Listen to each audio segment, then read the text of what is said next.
સદગુરુ મહારાજની જય. અંબારામ મહારાજની જય. મણિરામ મહારાજની જય. મગનરામ મહારાજની પધારેલા હરિગુરુ સંતની જય. આજે પવિત્ર અને આ પાવન સુરતની ભૂમિ, આજે જમનાબાનો દેહ પેલી જોઈને કેટલા દિવસ થયા? 12 દિવસ. તો આજે આપણે જમનાબાના નામ ઉપર આજે આપણે સદગુરુના ગુણગાન ગાવા હાટું ભેગા થયા છે. આજે તો જમનાબા જે છે એનો દેહ જે 5 તત્વનો હતો તો એ લઈ પામ્યો છે, પણ જમનાબા તો હાજરો હાજર છે. જમનાબા કોઈ એવું તત્વ નથી કે આવે ને જાય એવું, એ હાલ હાજરો હાજર છે. પણ આપણી પાસે દ્રષ્ટિ હોય તો આપણને, મને ને તમને બધાને ખ્યાલ આવે કે જમનાબા હાજર છે કે નથી. જમનાબાનો 5 તત્વનો દેહ હતો તો કે જ્યાં પ્રાણ જે ચાલે છે સુવાસનો ભાગ હતો તો એ પવનમાં ભળી ગયો. આકાશનો ભાગ પેટનું પોલાણ હતું તો એ આકાશમાં ભળી ગયો. તેજનો ભાગ તેજમાં ભળી ગયો. વાયુનો ભાગ વાયુમાં ભળી ગયો. જળનો ભાગ જળમાં ભળી ગયો. એક પૃથ્વીનો ભાગ પડ્યો રહ્યો તો એ ભાગને આપણે અગ્નિ સંસ્કાર કરીએ તોય તે એ રખ્યા થઈને ભૂમિને મળે, અને એને ખાડો કરીને દફનાવીએ તોય તે એ હડીને પણ ભૂમિને મળે. અને કોઈ જળ સમાધિ આપણે કોઈને આપી હોય તો એ જીવજંતુ ખાય અને વિષ્ટા થઈને ભૂમિને મળે ને મળે. પણ 5 તત્વ જે છે એ પણ આપણે એમ કહીએ કે એનો નાશ, પણ એનો નાશ થતો નથી, એ આવતોય નથી ને જાતોય નથી. જેમ અમર, જેમ નામ અમર છે એમ 5 તત્વ પણ અમર જ છે, એનો નાશ પણ થતો નથી. પણ જમનાબા ભાગશાળી હશે, હું તો એમ કહું કે ગુરુ શરણ લીધેલું છે એટલે આ એની વાહ આવો ભજન સત્સંગ થાય. અને એના દીકરાઓ, એને ઘરેલી પુત્ર વધુઓ, બેનું દીકરીઓને એમ થાય કે આપણે સત્સંગ રાખીએ અને એના આત્માને શાંતિ અપાવીએ, કલ્યાણ કરીએ. તો સંતો કહેશે કે ધન ધન તે કુળને વંદુ, કે જે કુળમાં હરિદાસા. ધન ધન ત્યાંના કુળને વંદુ, જે કુળમાં હરિદાસા. કે ધન્યવાદ એની માતાને કે જેણે એવા પુત્ર પ્રકાશ્યા. આવું ભજન સત્સંગ કરવાનું તો અમુક દીકરાને જ આવું એમ થાય છે કે પાછળ ભજન સત્સંગ કરાવી, બધાય ના થતું નથી. એટલે એની માં જેટલું રામનું નામ લેવાય, એટલે કીધું કે સીતારામ સીતારામ કહીએ, કે જેટલું એની પાછળ રામનું નામ લેવાય છે ને એટલું જીવાત્માનું કલ્યાણ થાય છે મારા વાલો. તો કે રામનું નામ, તો કે રામ નામ અતિ મુખ પવિત્ર. રામ નામ અતિ મુખ પવિત્ર, હસ્ત પવિત્ર, પુણ્યદાનથી, તીર્થયાત્રા, શરણ પવિત્ર તીર્થયાત્રાથી, અને હૃદય પવિત્ર બ્રહ્મ જ્ઞાનથી. આપણું હૃદય જો પવિત્ર કરવું હોય તો બ્રહ્મ જ્ઞાન સિવાય હૃદય પવિત્ર થતું નથી મારા. ગુરુમુખી હોય એને સમજાય છે, પણ જે ગુરુને શરણે ન ગયા હોય એને એમ થાય કે ભાઈ પવિત્ર એટલે હું. તો કે રામનું નામ એવું છે કે રામ નામ મણી દીપ હે મૂકું જવરી માય. કે તુલસીદાસ મહારાજ કહે છે કે રામનું નામ જો આપણી જીભ ઉપર હોય ને તો બહાર અને અંદર સારે કોઈ ઉજાસને જાય, સમજવાનું પડે. એક રામનું નામ એવું છે. તો સબરીબાના મુખમાં શું હતું? તો કે એક રામનું નામ હતું. રામના નામ સિવાય કાંઈ હતું નહીં.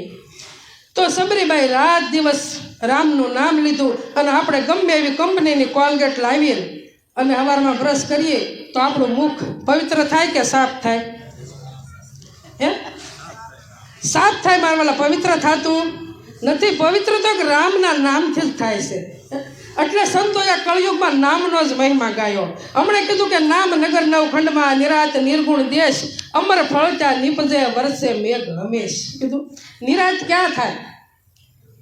તો કે નિરાજના દેશમાં જ નિરાજ થાય, બીજે કંઈ નિરાજ થાય એવું નથી.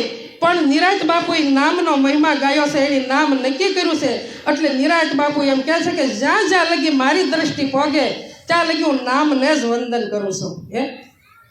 તો આપણે મારે તમારે નામ નક્કી કરવું નથી મારા વાલે. એક સંતોએ નામનો જ મહિમા ગાયો.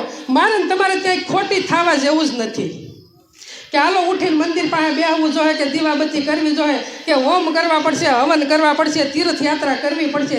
આપણા સંતો નિરાંતના નિરાળા કેટલું નિરાળું જ્ઞાન સમજાવી દીધું આપણને. આપણે કંઈ ખોટી થવાનું જ નથી, તોય આપણું મન માનતું નથી મારા વાલે. આ ખેલ બધા મનના જ છે. મારું ને તમારું મન જો કાંઈ ઉધામાં કરતું હોય ને તો મન જ ઉધામાં કરે છે. એક મન જો સમજી જાય ને તો પોતાનું કલ્યાણ થઈ જાય.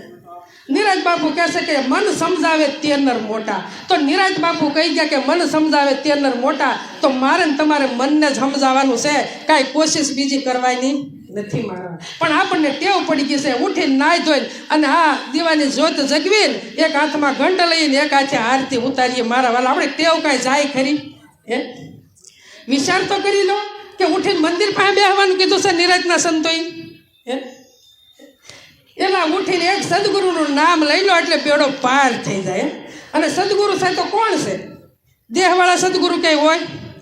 જ્યાં સુધી આપણી દ્રષ્ટિ ઘાટે રહે ને ત્યાં સુધી આપણને કોઈ જે જ્ઞાન થવાનું નથી. આ તો કે ઓલા મારા ધારા, એ મહારાજ જો કોઈ સાંભળી લીધો કે ઓલા મારા ધારા કાકે ઓલા મારા ધારા, એલા જુદા જુદા મહારાજ ન હોય, સદગુરુ તો એક જ હોય. સૃષ્ટિને જે ધારણ કરીને રેલો છે એ જ સદગુરુ છે.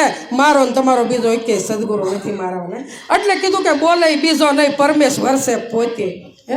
કે અજ્ઞાની ન રળગો રહીને શેટે શેટે ગોતે. પણ શબ્દનો પારખનાર કોણ છે? આપણે તો કહી દઈએ સંતોય કે બોલે બીજો નથી, પણ બોલે એનો પારખવા વાળો કોણ? આજ મને એક ભાઈ આવ્યા હતા કતાર ગામથી, મને પ્રશ્ન કરતા હતા કે શાંબા, મેં કીધું હા, કે 12 બીજની 12 વસ્તુ શું છે? કે 12 બીજ કોને કહે? તો મેં આવતો તો વળી મેં કીધું 12 મહિનાની 12 બીજ. હું તમે રહેતા હશે તો વળી એને કહેતા હશે 12 બીજ. મને કંઈ એવું નહીં હોય કે તમે મને કહેતા નથી. તારે મેં કીધું કે 12 બીજના ધણીને સમરૂ નકળંગ નેજા ધારી, કે જે બીજની 12 વસ્તુ છે. અને એને કેવો કીધો? નકળંગ નેજા ધારી. આ નેજો ધારણ કરીને રેલો છે ને એ પોતે છે, બીજો કોઈ નથી. આ નેજો પોતે ધારણ કરીને રેલો છે. આપણે ઓલી ધજાગરા ફરકતી હોય ને એને નેજો કહી. કે દુવાર ક્યાં નેજો ચડાવવા જવું. આ નેજામાં ભોકારા કરી રહ્યો છે, પ્રગટ બોલનારો છે. આ નેજો એને જ ધારણ કર્યો છે. 5 તત્વનો નેજો કોની તાકાત છે ધારણ કરવાનો? આ બીજની 12 વસ્તુ. તો કે બીજની 12 પછી વસ્તુ શું છે? તો કે તમારી મારી દ્રષ્ટિ પોગી જ આવી જોવે. કે જ્યાં કાંઈ નથી ત્યાં પોતાની દ્રષ્ટિ પોગવી જોવે. એટલો અનુભવ આપણામાં હોવો જોવે. કે જ્યાં બીજની 12 વસ્તુ છે એને પછી નહીં તે વેદોય પણ નહીં તે કહે છે. તો કે એ વસ્તુ કઈ? તો કે મારી ને તમારી જો દ્રષ્ટિ ફરી હોય ને તો ન્યા ભગવાન ત્યાં ગુરુય નથી, શેલો પણ નથી મારવા. એટલે કીધું કે એક બીજમાં એક વડલામાં બીજ અનેક. કે આવું જિજ્ઞાસુને સમજાવવા સદગુરુએ કર્યો વિવેક. શું કીધું? કે બીજમાંય તું છો, વડલામાંય તું છો, પણ બેયને પારખવા વાળો તું છો. આ બે તને નથી જાણતા પણ તું બેયને બીજ નહીં જાણે છે ને વૃક્ષને પણ તું જાણે છો ને. આ પોતાનું સ્વરૂપ છે. આનો અનુભવ થઈ જાય તો મેળ પડે, નકર મેળ પડે એવો નથી. એટલે સંતો કહે કે ઠરવાનું ઠામ ગુરુ સાસુ. જો ઠરીને ઠેકાણે બેહવું હોય તો એક સદગુરુનું શરણ જ છે મારા વાલા. બીજે ક્યાંય ઠરશો નહીં. તમે ગમે એવા ઉદ્ધામાં કરશો, કંઠિયું બંધાવશો, મંત્ર લેહો, ઓમ હવન તીર્થયાત્રા ગમે એટલું કરશો, પણ જ્યાં સુધી સંતગુરુનું શરણ નહીં મળે મારા વાલા ત્યાં સુધી ભક્તિ કાશી છે મારી ને તમારી. અને આપણે એમ કહીએ કે ભક્તિ કરીએ છીએ પણ ભક્તિ કરી થતી નથી. ભક્તિ તો સમજવાની છે મારા વાલા. પણ મારે ને તમારે ટેવ પડી ગઈ છે પાંદડા ભીના કરવાની, ડાળું ભીનું કરવાનું, પણ મૂળે પાણી કોઈને રેડવું નથી મારા વાલા. મૂળે કોઈને જાવું નથી. ત્રિવિધિના તાપમાં આખું જગત બળી રહ્યું છે. પણ હું કામ બળે છે? તો કે 3ની બહાર કોઈ નીકળવું નથી. 3 ગુણની બહાર કોઈને નીકળવું નથી. ગમે એવું સંતો ભલે સમજાવીને વયા જાય, કારણ કે બ્રહ્મા ને વિષ્ણુ ને મહેશ. પણ બ્રહ્મા કોનું ભજન કરતા હતા, વિષ્ણુ કોનું ભજન કરતા હતા અને શિવ હાલ કોનું ભજન કરી રહ્યા છે? તો કે પોતે પોતાનું જ ભજન કરે છે. તો એ ત્રણે દેવ એનું પોતાનું ભજન કરતા હતા, તો આપણે કોનું કરવું? આપણે પોતાનું કરવું કે એનું કરવું? એનું કરશું તો તરશું કે પોતાનું ભજન કરશું તો તરશું? મારા વાલા, 3 ગુણમાં આખું જગત હડ હડ હડ બળી રહ્યું છે. પણ આપણને સંતોને એમ થાય કે જો કોઈ એક જીવ જાગી જાતો હોય તો આ બોલવા જેવું છે એ બોલવું પડે અને ગાવા જેવું છે એ ગાવું પડે. કોઈ સમજી જાતું હોય, કોઈ એક જીવ જાગી જાતો હોય તો સંતોની તાલાવેલી એવી હોય કે જો કોઈ જીવ જાગી જાતો હોય તો સમજાવવામાં ને બોલવામાં આપણને વાંધો નથી. નકર સંતો કહેશે કે તમે પોતે સમજી ગયા તો તમારે બોલવાની શું જરૂર છે? બોલવાની જરૂર કાંઈ નથી, પણ બોલ્યા વગર કીધા વગર સમજાય એવું નથી. મારા કીધા વગર સમજાય એવું નથી. પણ આપણે પાણી મૂળે રેડવાનું છે. અવિનાશી આત્મા, સંતો એમ કહેશે કે અવિનાશી આત્મા જગતાતે પ્રતિકૂળ. અનુકૂળ કેમ નથી થતો? ઓળખતા નથી તે નથી થતો કે અવિનાશી આત્મા જગતાતે પ્રતિકૂળ. એસો જ્ઞાન વિવેક છે સબ સાધનકું મૂળ. એક મૂળ છે ને એ બધા સાધનનું મૂળ ને આવી ગયું. બસ એક મૂળ સમજી લેવાનું છે કે હું કોણ છું, હું ક્યાંથી આવ્યો છું, મારો જન્મ શા માટે થયો છે, અને હું આવ્યો છું તો ત્યાં પાછું જવું નહીં જોવે. આ બારની પાછળ ભજન કરવા ભેગા થશે, હવોના ઘેરેથી આવ્યા છે તો પાછું જવું તો પડશે ને, કાંઈ ને રોકાવા હે તો આમાં આવ્યો છે અને ઘર નહીં જોવે. તો કેમ મનુષ્યનો દેહ મળ્યા છતાં ભૂલ થાય છે? મનુષ્યનો દેહ મળ્યો છે, ગુરુ શરણ લીધા છે અને સતાઈજી કેમ આપણે અટવાઈ છે? તો વાંક કોનો? સદગુરુનો છે, પોતાનો વાંક છે. મારા વાલા, સંતને શરણે ગયા પછી ઘસારો લેતા નથી મારા. અને આ માર્ગ તમે બધા તમે સમજી લેજો કે આ માર્ગ છે ને એ ઝીણું બનવાનો છે, મોટો બનવાનો નથી. અને જો મોટા બનવા ગયા ને તો હતા ને એમ માની લેજો મારા વાલા, આ ઝીણું બનવાનો માર્ગ છે, મોટું બનવાનો નથી. એટલે સંતોએ કીધું ભક્તિના ભેદ છે જાજા હો વીરા મારા, ભક્તિના ભેદ છે જાજા, સારને છોડી આગળનો ખસી રાખીએ સારની માજા, મૂળ ધર્મનો માર્ગ મેલીને ખસીએ તો થાય કાજા હો વીરા મારા, ભક્તિના ભેદ છે જાજા. 9 પ્રકારની ભક્તિ કીધી. કેટલી? 9 પ્રકારની ભક્તિ કીધી. પણ જ્યાં સુધી 10મી ભક્તિ હાથમાં ન આવે ત્યાં સુધી શું થાય કે સાર છોડી આઘાનો ખસી. સાર એટલે પોતાનું સ્વરૂપ, બીજું કાંઈ નહીં. કે જે સદગુરુએ સમજાવ્યું છે એ સમજીને અને ત્યાં ઠરીને ઠેકાણે બેસી જવાનું છે. એટલે કીધું સારને છોડી આઘાનો ખસીએ અને રાખીએ સારની માજા. કોની માજા રાખવાનું કીધું? પોતાની જ તે, બીજા કોઈની નહીં. બીજાની માજા રાખવા જાવું. રામ આપણી જેવા મનુષ્ય જતા હતા ને, હવે સીતારામ સીતારામ સીતારામ કરીને એની માજા રાખશું અને એને પૂજા કરશું તો આપણું કલ્યાણ થાય? એ એનું પોતાનું જ ભજન કરી ગયા. તો આપણે આપણું પોતાનું જ ભજન કરવાનું છે. એટલે કીધું સારને છોડી આઘાનો ખસીએ રાખીએ સારની માજા, મૂળ ધર્મનો માર્ગ મેલી. જુઓ ક્યાં આવ્યા? ઠેકાણ આવ્યા ને? મૂળ આવ્યા કે ન આવ્યા? કે મૂળ ધર્મનો માર્ગ મેલી ખસીએ ને તો થાય અકાજા. એને છોડી દઈ તો કઈ જવું પાસે મારા વાળા, બીજું કાંઈ નથી. એ તો હું તમે એમ કહી કે એની સમજી ગયા છે મારા વાલા. સમજણનું ઘર તો બહુ દૂર છે. એટલે સંતો કે સમજણની વાત છે ન્યારી, એ વીરા મારા સમજણની વાત છે ન્યારી. સાકર મીઠાઈની 2 પૂતળી બની રંગે 2 રૂપાળી, સમજણ અણસમજણમાં ફેર ઘણો છે, એક મીઠી ને એક ખારી, ઓ વીરા મારા સમજણની વાત છે ન્યારી. ગુરુમુખી હોય તો સમજી જાય કે મીઠું અને ખારું એટલે શું. તો ખાવાથી ખબર પડે કે સમજણમાં રહેવાથી ખબર પડે? સમજણમાં રહેવાથી ખબર પડે છે. તો બે એક કરવું હોય તો કેમ થાય? એ મારા વાલા, સમજણ તો બહુ હજી દૂર છે. કદાચ સમજીને તોય સાંખવું તો પડે જ કે કયું મીઠું છે ને કયું ખારું છે.